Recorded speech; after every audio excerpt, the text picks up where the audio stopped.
Today we're introducing two new updates that help keep your canvas clean: node tagging and router node. Node tagging lets you reference nodes directly in your prompt from anywhere in your workflow, and router nodes let you route outputs cleanly across your canvas. Let's see how this works. Take a look at node tagging. Let's say you're working with reference images and want to use them in a new generation. Instead of manually connecting nodes, you can reference them directly in your prompt through node tagging.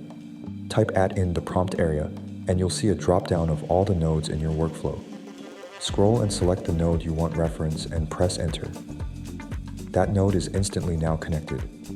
This makes it easy to access and reuse any node from anywhere on your canvas seamlessly while keeping your workflow flexible.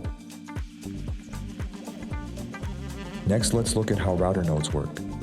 Let's say you want to use the same output across multiple parts of your workflow. Instead of duplicating connections and dragging them across your canvas, you can add a router node and place it closer to where you're working. From there, you can cleanly distribute that same output to multiple nodes. You can treat the router like any other node dragging out to create new connections. This keeps your canvas clean and organized, making your workflow easier to manage. You can also combine node tagging and router nodes with batch nodes to quickly generate multiple variations while keeping your workflow organized. As your workflow grows, this makes it easier to manage complexity by keeping your canvas clean and your connections simple. Node tagging helps you reference and reuse nodes.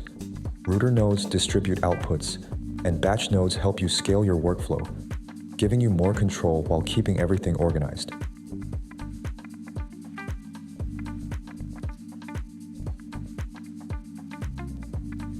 Thanks for watching, and stay tuned for more updates.